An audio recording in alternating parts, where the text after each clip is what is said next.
আসসালামু আলাইকুম প্রিয় দর্শক, আমি ডাক্তার মোহাম্মদ রায়হান উদ্দিন কথা বলবো একটি সুখবর নিয়ে। সেই সুখবরটি হলো, আজকে আমার সাথে যিনি আছেন তিনি দীর্ঘ 4 বছর চেষ্টার পর তিনি বাবা হতে যাচ্ছেন। ওনার স্ত্রী কনসিভ করেছে, যা এই 4 বছর ধরে ওনারা চেষ্টা করে যাচ্ছিলেন, স্ত্রী কনসিভ করেনি। মূলত যে সমস্যাটা ছিল, ওনার স্ত্রীর কোনো সমস্যা না থাকলেও ওনার যে সমস্যাটা ছিল, ওনার শুক্রাণুর, আমরা জানি সন্তান দানের মালিক একমাত্র আল্লাহ তাআলাই, সে বিশ্বাস আমরা রাখি। কিন্তু একজন পুরুষ বাবা হতে গেলে ওনার শুক্রাণুর পরিমাণ, শুক্রাণুর সংখ্যা, শুক্রাণুর গঠন, শুক্রাণুর চলন সঠিক থাকা প্রয়োজন। এই রোগীর যে সমস্যাটি ছিল, ওনার মূলত শুক্রাণুর চলনের সমস্যা ছিল, অর্থাৎ শুক্রাণু দৌড়াতো না। তিনি যখন এখানে আসেন চিকিৎসা শুরু করার পূর্বে, ওনাকে যখন আমরা বীর্য পরীক্ষা বা সিমেন অ্যানালাইসিস রিপোর্টটি করতে দেই, তখন ওনার যে রিপোর্টটি আসে সেই রিপোর্টটি ছিল ওনার অ্যাক্টিভ মর্টালিটি, অর্থাৎ শুক্রাণুর কাউন্ট ভালো থাকলো, শুক্রাণুর অ্যাক্টিভ মর্টাল অর্থাৎ শুক্রাণু যে দ্রুত গতিতে দৌড়ানোর যে সক্ষমতা সেটি ছিল মাত্র 5%, এবং ফিবল মর্টাইল অর্থাৎ হালকা হালকা দৌড়াতো 5%। কিন্তু নন মর্টাইল অর্থাৎ একটি শুক্রাণু দৌড়াতো না, সেটি ছিল 90%। অর্থাৎ রিপোর্টটি ছিল অ্যাস্থেনোজোস্পার্মিয়া, আমরা যেটা বলে থাকি মেডিকেল টার্ম। এবং ওনার রিপোর্টে ইনফেকশন ছিল, এবং এই রিপোর্টটি করা হয়েছিল একজন প্রফেসর এবং ডিপার্টমেন্ট হেড, তিনি এই রিপোর্টটি করেছিলেন। প্রিয় দর্শক, এই রিপোর্টটি হচ্ছে ওনার, তিনি যখন প্রথম আমাদের এখানে এসেছিলেন, এবং এই রিপোর্টটি আমরা আপনাদেরকে স্ক্রিনে দেখানো দিয়ে দিচ্ছি, এবং সেটি আপনারা দেখে বুঝতে পারবেন যে আসলে সমস্যাটা ওনার কোথায় ছিল। অর্থাৎ ওনার মোটিলিটি কম ছিল, এবং চিকিৎসার পর আলহামদুলিল্লাহ তিনি দীর্ঘ প্রায় 4 মাস চিকিৎসা নেওয়ার পর ওনার স্ত্রী কনসিভ করেন। এই 4 বছরের মধ্যে ওনার স্ত্রী প্রথম কনসিভ করেন, এবং সেই কনসিভের সুখবরটা নিয়ে তিনি এখানে এসেছেন। এবং আরেকটি সমস্যা ছিল ওনার দ্রুত বীর্যপাতের সমস্যা, সেটিও আলহামদুলিল্লাহ তিনি অনেকটাই রিকভারি করতে পেরেছেন। সেটিও আজকে ওনার মুখ থেকে শুনবো। কেমন আছেন আপনি? জি স্যার, আলহামদুলিল্লাহ স্যার, আগে থেকে অনেক ভালো আছে। আলহামদুলিল্লাহ। জি, সবচেয়ে বড় বিষয় হচ্ছে আজকে যে সুখবরটি নিয়ে আসেন, কেমন লাগছে? স্যার অনেক ভালো লাগছে স্যার। আলহামদুলিল্লাহ। আপনার স্ত্রী কনসিভ করেছে তো? জি স্যার, এখন কনসিভ করেছে। এবং আপনাদের এই গত 4 বছর ধরে ট্রাই করে জি যাচ্ছেন? স্যার, 4 বছর।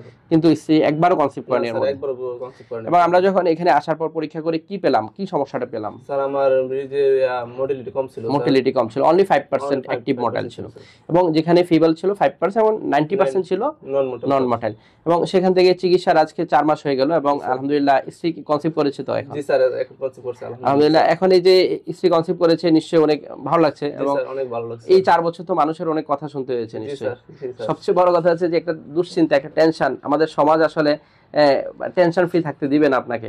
এবং বিয়ে করার পর থেকেই বাচ্চা নেওয়ার জন্য যে একটা প্রেশার ক্রিয়েট করা, এবং দুই পক্ষ থেকে অর্থাৎ ফ্যামিলির, আপনার বাড়ির পক্ষ থেকে এবং আপনার শ্বশুর বাড়ির পক্ষ থেকে, দুই পক্ষ থেকে আসলে সারাক্ষণ, এবং আশেপাশের মানুষ তো আছেই, পাড়া প্রতিবেশী, সবাই আসলে শুধু বাচ্চা নেওয়ার বিষয়টা নিয়ে বারবার আপনাকে টেনশন দিতে থাকে। অবশ্যই তো সন্তান আল্লাহ তাআলা দিতে হবে। এবং এই যে আপনার চিকিৎসা নিলেন, আলহামদুলিল্লাহ এখন কনসিভ হলো, এবং পাশাপাশি আপনার যে দ্রুত বীর্যপাতের সমস্যা ছিল, এবং দ্রুত বীর্যপাতের সমস্যাটা কতদিন ধরে ছিল? স্যার এটা স্যার 4 বছর ধরে। অর্থাৎ বিয়ের প্রথম থেকে? বিয়ে হয়েছে 4 বছর। জি স্যার।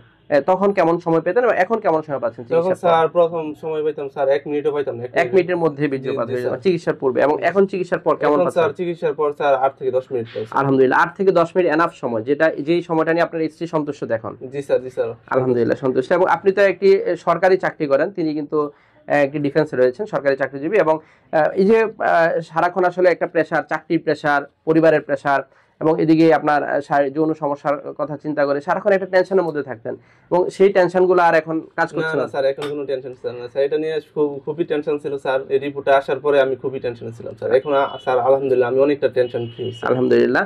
প্রিয় দর্শক, পুরুষ বন্ধ্যাত্বতা অর্থাৎ মেল ইনফার্টিলিটি একটি গুরুত্বপূর্ণ পয়েন্ট, যে বিষয়টি নিয়ে আমরা কথাই বলি না।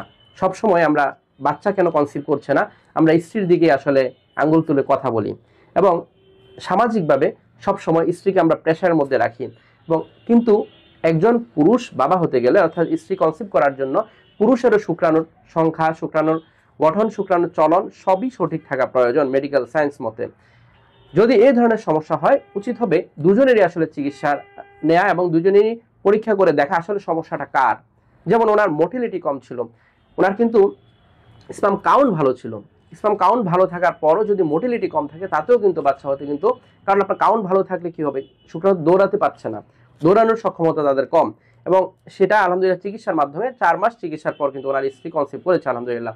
এবং এক একজনের ক্ষেত্রে আসলে এক এক রকম হতে পারে। ধৈর্য নিয়ে তো অবশ্যই চিকিৎসা করতে হবে এবং সন্তান তো দিবে অবশ্যই আল্লাহ তাআলা, ডাক্তার শুধুমাত্র চেষ্টা করবে এবং আপনার ফাইন্ড আউট করে সেভাবে চিকিৎসাটা দিবে। প্রিয় দর্শক, যারা আমার নিয়মিত ভিডিওগুলো দেখেন তাদেরকে অসংখ্য ধন্যবাদ জানাচ্ছি এবং আরেকটি সতর্কবার্তা আপনাদের জন্য বলছি, আমার এই ভিডিওগুলো ব্যবহার করে একদল প্রতারক চক্র আমার নামে এবং বিভিন্ন নামে ফেক পেজ খুলে ওরা বিভিন্ন ওষুধের বিজ্ঞাপন দিয়ে যাচ্ছে, যার সাথে আমার কোনো ধরনের সম্পৃক্ততা নেই। আমি কোনো ধরনের অনলাইনে রুগী দেখি না এবং অনলাইনে কোনো ওষুধও পাঠাই না, শুধুমাত্র সরাসরি চেম্বারে রুগী দেখে থাকি। আমার দুটো মাত্র সিরিয়াল নাম্বারগুলো হচ্ছে 01647386185, আরেকটি নাম্বার হচ্ছে 01727375664। এর বাইরে আমাদের কোনো ধরনের নাম্বার কিন্তু নেই। বাকি সকল নাম্বার মনে করবেন প্রতারক চক্রের। ওরা যদি আপনার সাথে ডাক্তার রায়হান সেজে কথা বলে, আপনি ওদেরকে ভিডিও কলে দেখতে চাবেন, দেখবেন সাথে সাথে আপনাকে ব্লক করে দিচ্ছে। প্রিয় দর্শক, এই ধরনের প্রতারণার ফাঁদ থেকে সাবধান থাকবেন এবং আমাকে দেখাতে হলে পূর্বে কোনো বিকাশে টাকাই পাঠাতে হয় না, শুধুমাত্র সরাসরি যখন চেম্বারে আসবেন তখন আপনি আমার সাথে কথা বলে আপনি আমার ভিজিট পে করবেন। কিন্তু প্রতারক চক্র আপনাকে বলবে যে ডাক্তার দেখাতে হলে পূর্বে বিকাশে টাকা পাঠাতে হবে। ওরা আসলে মূলত বিকাশ প্রতারক চক্র। প্রিয় দর্শক, এই ধরনের প্রতারণার ফাঁদ থেকে আপনারা সাবধান থাকবেন এবং যারা এই ধরনের সমস্যাগুলো নিয়ে ভুগছেন অবশ্যই আপনি দুশ্চিন্তা না করে আল্লাহর উপর ভরসা করে আপনি চিকিৎসা শুরু করে দেন এবং চিকিৎসা নিলে ইনশাল্লাহ আপনিও সফল হবেন বলে আমার বিশ্বাস। সকলকে ধন্যবাদ জানিয়ে শেষ করছি। আসসালামু আলাইকুম।